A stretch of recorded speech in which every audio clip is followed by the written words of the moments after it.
कांतारा। कहते हैं जंगलों में सिर्फ जानवर नहीं रहते, वहाँ पुरानी आत्माएं भी बसती हैं, अपने नियमों के साथ, अपने गुस्से के साथ और अपने सूद के साथ। आज मैं जो कहानी सुनाने जा रहा हूँ वो सिर्फ एक डरावनी कहानी नहीं, वो एक चेतावनी है। यह कहानी है देवरनकाडु जंगल की, जहाँ इंसान से ज्यादा देवताओं की सत्ता चलती है। कहानी मुझे बताई थी एक बूढ़े व्यक्ति राघव अण्णा ने।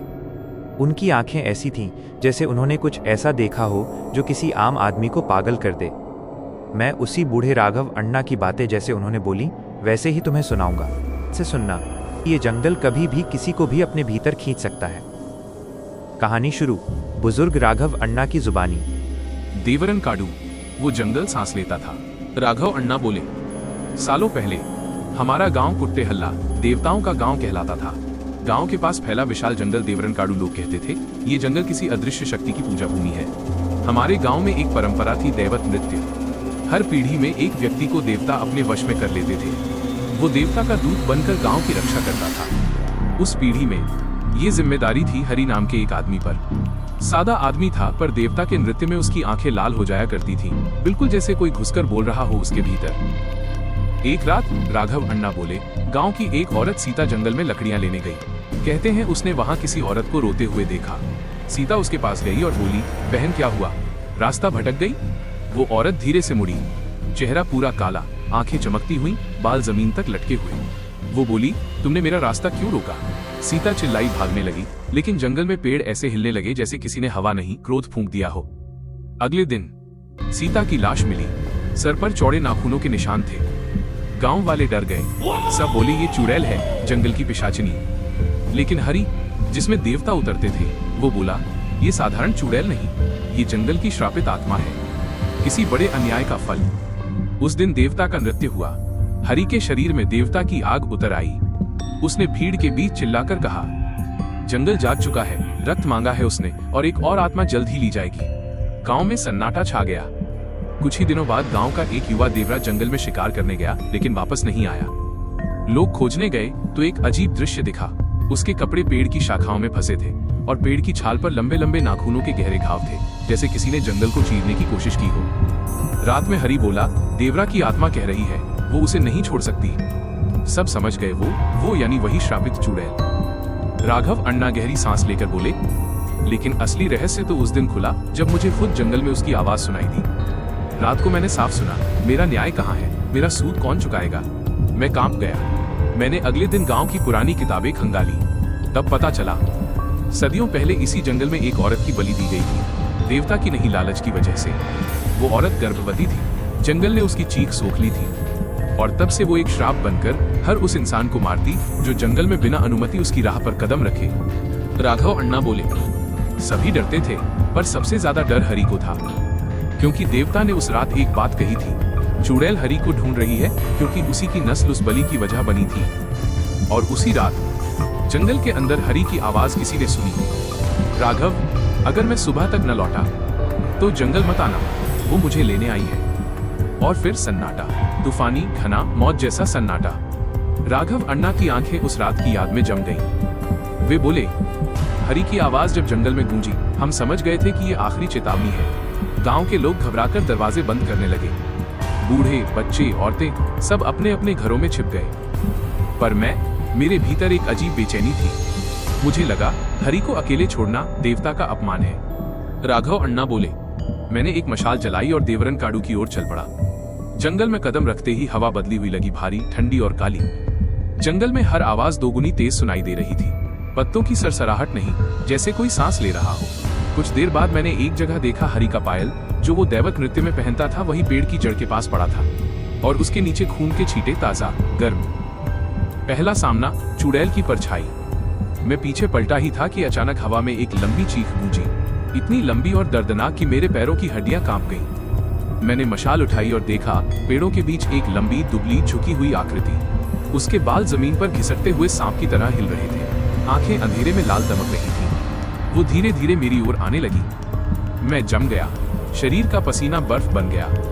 उसने फुसफुसाकर कहा, तुम सब मेरे अपराधी हो। उसी वक्त जंगल के सबसे भीतर से हरि की आवाज आई, राघव भागो, वो तुम्हें भी ले लेगी। मैं मशाल लेकर उसकी ओर दौड़ा। जंगल इतना गहरा पहले कभी नहीं लगा था। आसपास पेड़ ऐसे झूम रहे थे जैसे मुझे रोकना चाहते हो। आखिर मैं एक खुले हिस्से में पहुंचा और वहां जो देखा वो मेरे जीवन भर की नींद उड़ाने को काफी था। हरी जमीन पर गिरा पड़ा था। उसके शरीर के चारों ओर लाल राख फैल रही थी जैसे उसका खून धूल बन चुका हो, और उसके सामने वो चुड़ैल घुटनों पर बैठी धीमे धीमे उसे खा रही थी। नहीं, मांस नहीं, उसकी आत्मा।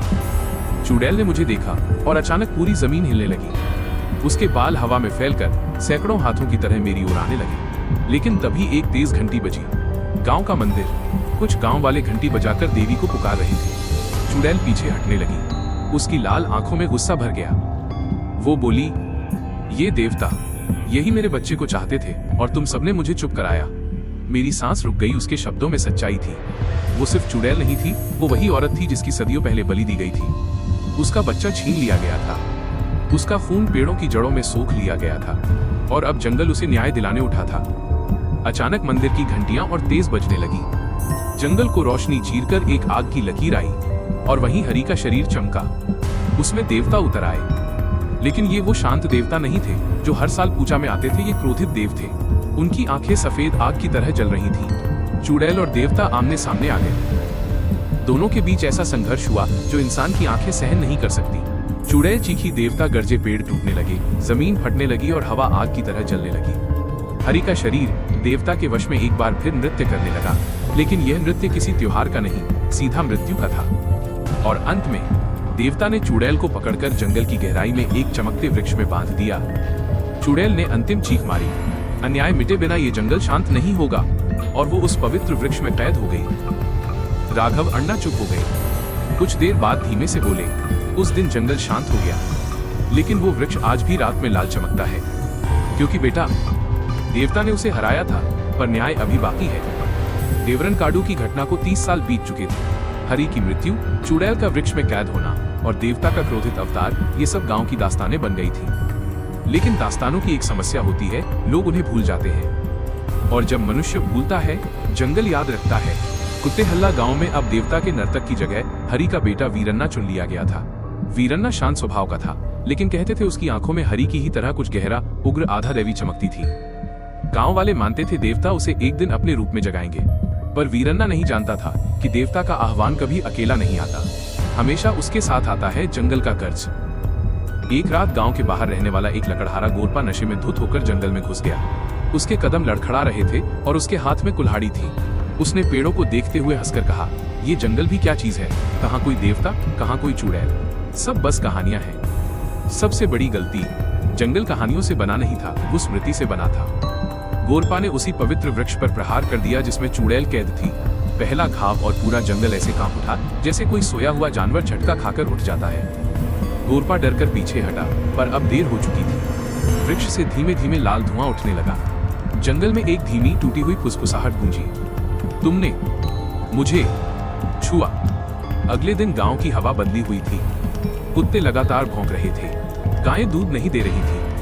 बच्चों ने रात में किसी औरत की हंसी सुनी पेड़ों के ऊपर से आती हुई। और वीरन्ना, उसने पहली बार अपने सपने में चुड़ैल को देखा। वो पेड़ से बंधी थी, पर उसकी आंखें गुस्से और दर्द से भरी थी। वो वीरन्ना को देखकर बोली, तुम्हारे पिता ने मुझे रोका था, पर तुम मेरे रास्ते में नहीं आओगे। वीरन्ना पसीने में डूबकर उठ बैठा। उसके कानों में वही आवाज गूंजती रही, देवता का संकेत, नृत्य का आह्वान। उसी शाम गांव के मंदिर की घंटियां अपने आप बजने लगी। किसी ने हाथ नहीं लगाया था, हवा भी शांत थी, लेकिन घंटियां ऐसी बज रही थीं जैसे देवता खुद किसी को जगा रहे हैं। गांव के बुजुर्ग चिल्लाए, वीरन्ना को बुलाओ, देवता उसे पुकार रहे हैं। वीरन्ना भागते हुए मंदिर पहुंचा। जैसे ही उसने चौक में कदम रखा, उसके शरीर में एक बिजली सी दौड़ी। उसके हाथ कांपने लगे, आंखें लाल होने लगी और उसके पैर अपने आप नृत्य करने लगे। यह वही दैवत नृत्य था, लेकिन इस बार देवता शांत नहीं, क्रोधित लग रहे थे।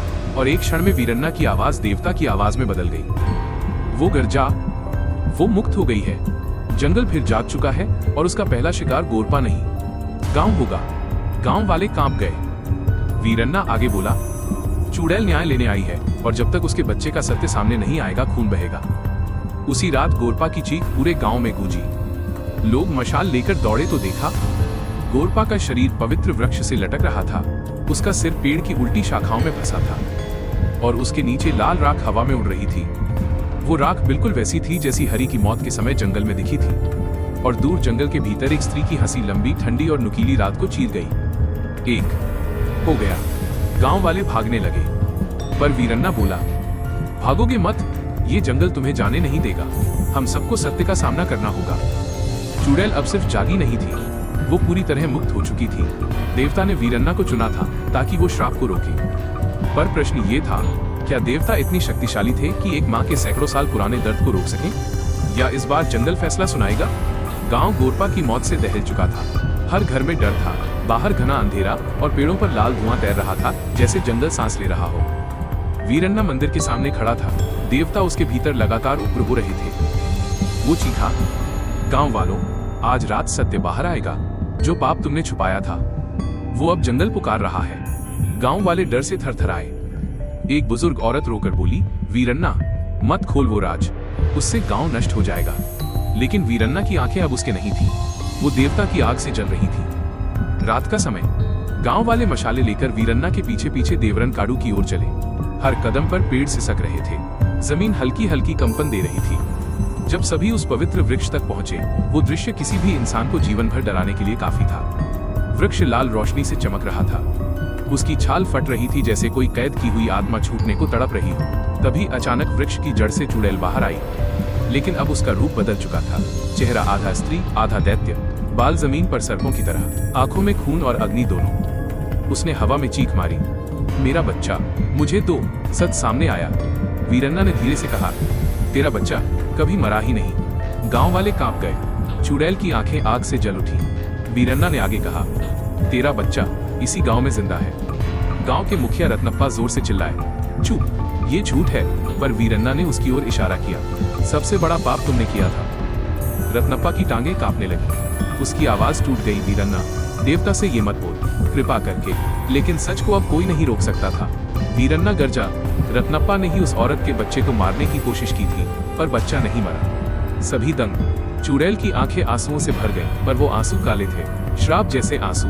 वीरन्ना ने कहा, तू जिसका बच्चा ढूंढ रही है, वो बच्चा और कोई नहीं, रत्नप्पा का ही बेटा है। जंगल में सन्नाटा, हर कोई सांस रोककर खड़ा। रत्नप्पा का बेटा शांभू, जो उन सबके साथ खड़ा था, भय से जमीन पर गिर पड़ा। चुड़ैल कांपती आवाज में बोली, मेरा शिशु? वीरन्ना बोला, हाँ, रत्नप्पा ने तुम्हें मारकर तुम्हारे बच्चे को चुरा लिया और उसे अपने बेटे की तरह पाला। रत्नप्पा टूट गया, जमीन पर सर पटक कर रोने लगा। हमारा वंशवान नहीं था, इसलिए। चुड़ैल चीखी ऐसी चीख कि पूरा जंगल हिल गया। बाल हवा में उठे, पेड़ झुक गए, हवा राख की तरह उड़ने लगी। वो शांभू की ओर झपटी, मेरा बेटा। लेकिन तभी वीरन्ना देवता की शक्ति से आगे कूद पड़ा। देवता की आवाज में गरजा, नहीं, पाप उसका नहीं है जिसका जन्म हुआ, पाप उसका है जिसने छुपाया। और देवता का नृत्य शुरू हुआ। अग्नि का नृत्य, क्रोध का नृत्य। वीरन्ना के कदम जमीन पर पड़ते ही धरती फटने लगी। हर कदम पर अग्नि उठती, हर कदम पर जंगल का कंपन बढ़ता। चुड़ैल और देवता आमने सामने आ गए। आत्मा और अग्नि का युद्ध, सदियों का दर्द और सदियों का धर्म। चुड़ैल चीखी, देवता गरजे। आकाश में लाल और सफेद बिजली टकराने लगी। लड़ाई के बीच चुड़ैल अचानक शांभू के सामने गिर पड़ी। बच्चा डरते डरते बोला, मैं नहीं जानता था, माँ। उस एक शब्द ने चुड़ैल के भीतर सब बदल दिया। उसके राक्षसी चेहरे में मानव की पीड़ा लौटी, आंखों में दर्द और प्रेम दोनों आ गए। वो शांभू के बालों पर हाथ रखती है, एक माँ की तरह। वो बोली, मेरा बच्चा, तू निर्दोष है। और उसी क्षण चुड़ैल ने अपना श्राप स्वयं समाप्त किया। वो धीरे धीरे धूल बनने लगी, लाल धूल, जो शांभू के पैरों में गिरती रही। उसकी आखिरी फुसफुसाहट थी। अब जंगल शांत रहेगा। और वो पानी की तरह हवा में घुल गई। देवता का क्रोध शांत हुआ। वीरन्ना के शरीर से धीमे धीमे प्रकाश निकल गया। वो थककर जमीन पर गिर पड़ा, पर चेहरे पर शांति थी। गांव वाले वर्षों बाद पहली बार सुकून की सांस ले पाए। वीरन्ना बोला, आज जंगल ने न्याय दिया, न रक्त से, न बदले से, बल्कि सत्य से। चुड़ैल का श्राप धरती में समा गया। देवता की अग्नि फिर शांत हो गई और जंगल जो सदियों से चीख रहा था, पहली बार गहरी नींद में सो गया। गांव बच गया। पर एक बात सबने समझ ली, जंगल भूलता नहीं, मनुष्य भूल जाता है। और जब मनुष्य पाप छुपाता है, जंगल खुद न्याय करता है। ऐसी ही इंटरेस्टिंग और डरावनी कहानियां सुनने के लिए चैनल को लाइक, शेयर और सब्सक्राइब करना मत भूलना। मिलते हैं एक और नई कहानी में।